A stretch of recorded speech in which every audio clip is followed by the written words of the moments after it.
लोकसेवा टाइम्स, ध्यास लोकसेवेचा। प्रबोधन, जनजागृती, क्रांती आणि विकास हाच लोकसेवेचा ध्यास। लोकसेवा टाइम्स, आपली बातमी, आपला जिल्हा।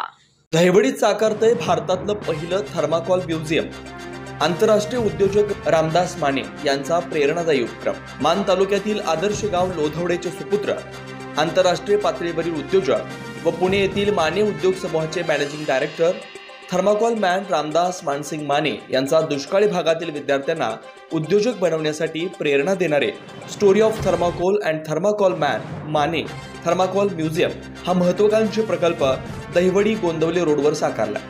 आधुनिक पद्धतीने उभारलेलं हे भारतातील पहिलं थर्माकोल म्युझियम आहे। मान बुलेटिनशी बोलताना म्युझियमचे प्रमुख रामदास माने साहेब यांनी सांगितलं, मंगळवार दिनांक 24 डिसेंबर रोजी दुपारी 2 वाजता Mane thermocol museum, Ramdas Mane farm house व श्री ब्रह्मचैतन्य गोंदवलेकर महाराज मंगल कार्यालयाचा शुभारंभ सिक्कीमचे माजी राज्यपाल व माजी खासदार श्रीनिवास पाटील व ज्येष्ठ साहित्यिक व विचारवंत डॉक्टर श्रीपाल सबनीस यांच्या हस्ते संपन्न होणार आहे। यावेळी प्रमुख पाहुणे म्हणून माजी पुणे पोलीस आयुक्त गुलाबराव पोळ, माजी कोकण विभागीय आयुक्त प्रभाकर देशमुख, माजी विभागीय आयुक्त व रयत शिक्षण संस्थेचे चेअरमन चंद्रकांत दळवी, इंद्रजित देशमुख, एबीपी माझाचे संपादक राजू खांडेकर उपस्थित राहणार आहेत। पुणे येथील माने उद्योग समूहाच्या वतीनं देशातील पहिले माने थर्माकोल म्युझियम मान तालुक्यातील दहिवडी गोंदवले रोडवर उभारण्यात आले। दुष्काळी भागातील विद्यार्थ्यांना उद्योजक बनवण्यासाठी व प्रेरणा देण्याच्या अनुषंगानं म्युझियमची संकल्पना आहे। यात 3 मजली इमारत आहे। तळमजल्यावर भोजनाची व्यवस्था, पहिल्या मजल्यावर मोठं दालन, व्यासपीठ, दुसऱ्या मजल्यावर म्युझियम व व्यासपीठ आहे। त्याचबरोबर मुक्कामासाठी लक्झरी रूम्स सर्व सोयीयुक्त आहेत। ट्रॉफी, सन्मानचिन्ह, प्रमाणपत्र व वृत्तपत्रातील बातम्या व थर्माकोल बनवण्यासाठी लागणारे सर्व साहित्य यांच्या माध्यमातून वैज्ञानिक रीतीनं म्युझियमची निर्मिती करण्यात आली।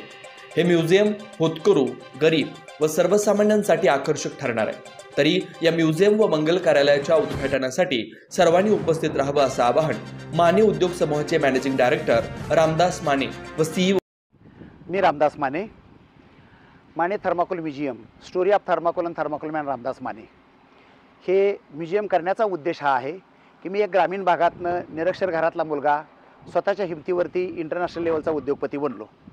माझी अशी इच्छा आहे की ग्रामीण भागातल्या प्रत्येक मुलानं या म्युझियममधनं प्रेरणा घ्यावी, कारण हे जे म्युझियम आहे की ह्याचा उद्देश असा आहे की ग्रामीण भागातल्या मुलांना ते म्युझियम बघावं की रामदास मानेची सुरुवात कशी झाली, रामदास मानेंनी कशा कशा पद्धतीनं प्रयत्न केले आणि रामदास माने कशा पद्धतीनं पुढे गेले, त्याच पद्धतीनं तुम्ही ह्याच्यातनं ते बघावं, त्यातनं प्रेरणा घ्यावी आणि तुमच्या आयुष्यामध्ये तुम्ही सक्सेस व्हावं, हा प्रामाणिक उद्देश ह्या म्युझियमचा आहे। कारण story of thermocol and thermocol man Ramdas मानेचा जन्म कसा झाला, एका निरक्षर घरामध्ये आईवडील अशिक्षित होते आणि त्याच्यानंतर रामदास माने आईवडील म्हणायचे की बाबा शाळा शिकून करायचं काय आहे, तरी पण मी आईवडिलापाशी हट्ट धरला की मला शाळा शिकायची आहे। अशा पद्धतीनं शाळेत मला आई सोडायला जायची। 7वी झाल्यानंतर 72चा मोठा दुष्काळ होता। त्याला वडील म्हटले की बाबा तुम्ही आता काय शाळा बाद झाली, कुठं तू मामलेदार होणार आहेस? तर मी प्रत्यक्षामध्ये मी वडिलांच्याकडे मी शिकतो, मी स्वतः रोजगार हमीच्या कामावरती जाऊन मी माझं स्वावलंबी शिक्षण घेतलं। त्याच्यानंतर माझं 10वी झालं, मला काहीच माहीत नव्हतं पुढं काय करायचं ते, कारण आम्ही गाव कधी सोडलं नव्हतं। आणि त्याच्यानंतर आमच्या जनार्दन लोहारे सांगितलं की बाबा अशा नसतं तुम्ही ITIचा कोर्स करा, बटन दाबले की लाईट लागते, त्याचा कोर्स करा। मी सातारला वायरमनचा कोर्स केला, रात्रपाळीला कॅन्टीनचं वेटरचं काम करून मी दिवसा कोर्स केलेला आहे। मी पहिला आलेलो आहे।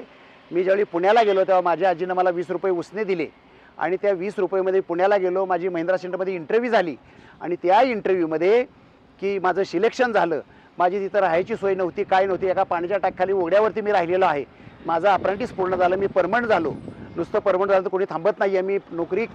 मी ITI करत म्हणजे मी नोकरी करत DE केलं, AMI केलं, वायरमनचा सुपरवायझर झालो, इंजिनियर झालो, मॅनेजर झालो, डेप्युटी जनरल मॅनेजर झालो।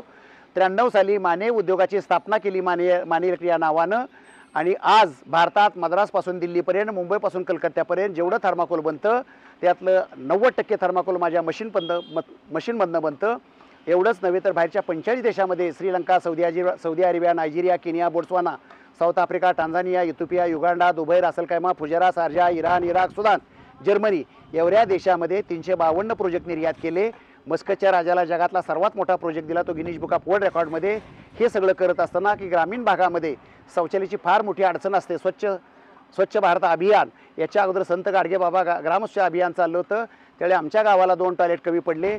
त्याच्यातनं ती आयडिया सुचली आणि आज आम्ही जवळजवळ भारतामध्ये 27 स्टेटमध्ये 70,000 टॉयलेट दिलेली आहेत. 35 मुलींना लग्नात आम्ही टॉयलेट गिफ्ट केलेली आहेत. एखाद्या मुलीचं लग्न जमलं, तिला जर टॉयलेट बांधायची ऐपत नसेल, तिनं फक्त मानेमामाला पत्रिका आणून द्यायची, तिला आम्ही लग्नात टॉयलेट गिफ्ट म्हणून देतो. आणि आत्तापर्यंत आम्ही जवळजवळ 35 मुलींना ही टॉयलेट गिफ्ट म्हणून दिलेली आहेत. आणि अशा पद्धतीचं एक समाजसेवेचं काम आम्ही केलेलं आहे. आणि हे जे तुम्हाला आत्ता मी सांगितलं, हा जो प्रवास सांगितला, हा प्रत्यक्ष प्रवास हा म्युझियममध्ये तुम्हाला बघायला मिळणार आहे. बऱ्याच वेळा मुलं म्हणतात की आमच्याकडे पैसे नाहीत, आम्हाला आमचं साधन नाही आहे. रामदास मानेकडे काहीच साधन नव्हतं. तुमची जर प्रबळ इच्छाशक्ती असेल तर तुम्हाला सगळी साधनं उपलब्ध होतात आणि तुमच्या आयुष्यात नक्की यशस्वी झाल्याशिवाय राहत नाही आहे. हा मला या म्युझियममधनं संदेश द्यायचा आहे. धन्यवाद. थँक्यू.